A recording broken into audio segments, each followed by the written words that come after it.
نبی صلی اللہ علیہ وسلم دن میں 100 بار استغفار کیا کرتے تھے، تو اس لیے ہم سب کو بھی کثرت سے استغفار کرنی چاہیے۔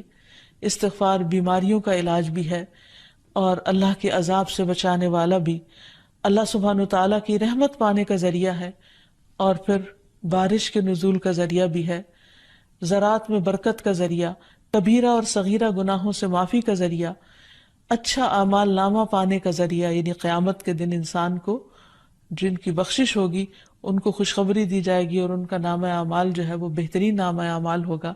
پھر جنت میں درجات کی بلندی استغفار کی وجہ سے ہوگی۔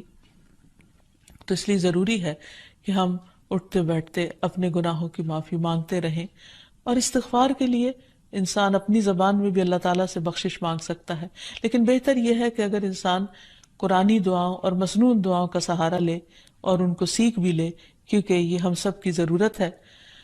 سورۃ نوح میں اللہ سبحانہ وتعالیٰ فرماتے ہیں، حضرت نوح علیہ السلام نے اپنی قوم کو استغفار کرنے کو کہا، اور کیا کہا؟ فَقُلْتُ اسْتَغْفِرُوا رَبَّكُمْ، میں نے اپنی قوم سے کہا کہ اپنے رب سے استغفار کرو، اپنے رب سے معافی مانگو۔ تو نتیجہ کیا ہوگا؟ إِنَّهُ كَانَ غَفَّارًا، بے شک وہ بہت زیادہ معاف کرنے والا ہے۔ يُرْسِلِ السَّمَاءَ عَلَيْكُمْ مِدْرَارًا، تم پر آسمان سے خوب بارشیں برسائے گا، آسمان کو تم پر برسنے والا بنا دے گا۔ وَيُمْدِدْكُمْ بِأَمْوَالٍ وَبَنِينَ، تمہیں مال اور بیٹوں سے مدد دے گا۔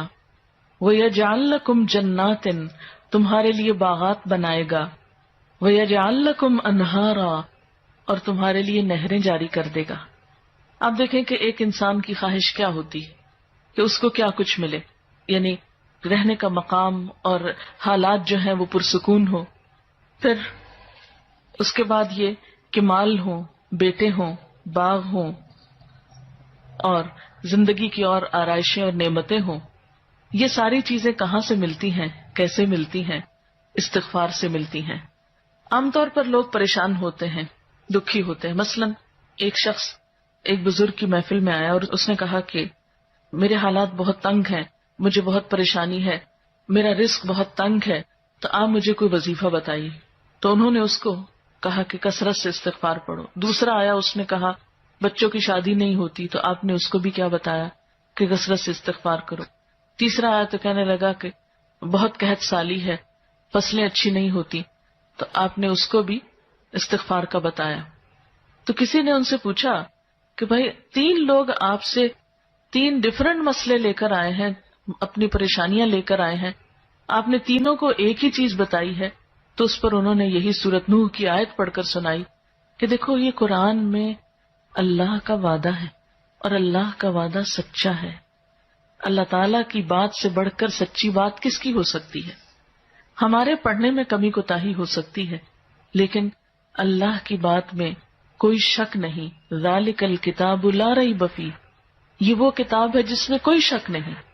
لیکن یہ ہے کہ بعض اوقات ہم خود پڑھنے میں کوتاہی کر دیتے ہیں، تو جن کا رشتہ نہ ہو رہا ہو وہ بھی، جن کا ہو چکا ہو اور شادی کے پرابلمز ہو وہ بھی، جن کا ہو چکا اور پھر بچے نہ ہو وہ بھی، ان سب کے لیے ایک ہی وظیفہ ہے، اور وہ کیا ہے؟ استغفار کا۔ پھر اسی طرح ایک اور جگہ پر ایک اور پیغمبر نے اپنے لوگوں سے کہا وَاسْتَغْفِرُوا رَبَّكُمْ ثُمَّ تُوبُوا إِلَيْهِ إِنَّ رَبِّي رَحِيمٌ وَدُودٌ، اپنے رب سے معافی مانگو اور اس کی طرف پلٹ آؤ، بے شک میرا رب رحیم ہے اور اپنی مخلوق سے بہت محبت رکھتا ہے۔ یعنی جب کسی بندے پر کوئی تکلیف آتی ہے تو ایسا نہیں کہ اللہ تعالیٰ اس پر خوش ہوتے ہیں اور جان بوجھ کے ستانا چاہتے ہیں بندوں کو۔ اللہ تو بندوں کے حق میں بہت مہربان ہے۔ پھر سوال یہ پیدا ہوتا ہے کہ تکلیف آتی کیوں؟ اگر وہ ہم سے محبت کرتا ہے اور وہ بہت مہربان ہے، تو بات یہ ہے کہ کچھ چیزیں ہم اچھے حالات میں سیکھتے ہیں اور کچھ چیزیں ہم ہارڈ شپ سے سیکھتے ہیں۔ کچھ نعمتوں کی قدر ہم اچھے طریقے سے ویسے ہی کر لیتے ہیں، اور کچھ چیزوں کی قدر ہمیں اس وقت آتی ہے جب کوئی مشکل پیش آتی ہے۔ آپ دیکھیے کہ اس کی مثال یوں ہی ہے کہ جیسے کچھ کھانے آپ کچے ہی کھا لیتے ہیں، جیسے فروٹس وغیرہ ہیں، آپ کو پکانے کی ضرورت نہیں ہوتی، لیکن کچھ کھانے آپ کو پکا کر کھانے ہوتے ہیں۔ اسی طرح زندگی میں کچھ حالات ایسے ہوتے ہیں کہ جن میں آپ آرام سے سیکھ جاتے ہیں، یا کچھ باتیں آپ کو بغیر کسی مشکل کے سمجھ میں آ جاتی ہیں، لیکن کچھ باتیں آپ کو مشکل آنے پر سمجھ آتی ہیں. اور جس طرح انسان پختہ اور میچیور ہوتا ہے مشکلات میں، آپ نے دیکھا ہوگا کہ جو بچے ہارڈ شپس میں پلتے ہیں وہ بڑے ہو کر ان میں اسٹیمنا زیادہ ہوتا ہے، لیکن جو بچے بہت نعمتوں میں اور نازوں میں پلتے ہیں وہ اتنے بہادر اور اتنے ہمت والے نہیں ہوتے. اس لیے دھوپ اور چھاؤں، غم اور خوشی، دونوں اس کائنات کا حسن ہے. دن اور رات ایک بہت بڑی نشانی ہے ہمارے لیے. تو اس لیے جب تکلیف آتی ہے تو اس موقع پر انسان اللہ کی طرف زیادہ رجوع کرتا ہے، اللہ کو زیادہ یاد کرتا ہے، زیادہ ذکر کرتا ہے، اور اس طرح انسان کے گناہ دنیا میں ہی معاف ہونے لگتے ہیں. ایک اور جگہ پر آتا ہے وَأَنِ اسْتَغْفِرُوا رَبَّكُمْ ثُمَّ تُوبُوا إِلَيْهِ يُمَتِّعْكُمْ مَتَاعًا حَسَنًا، اور یہ کہ تم اپنے رب سے معافی چاہو اور اس کی طرف پلٹ آؤ تو وہ تم کو اچھا سامان زندگی دے گا. یعنی دنیا کی اچھی نعمتیں کس سے ملیں گی؟ استغفار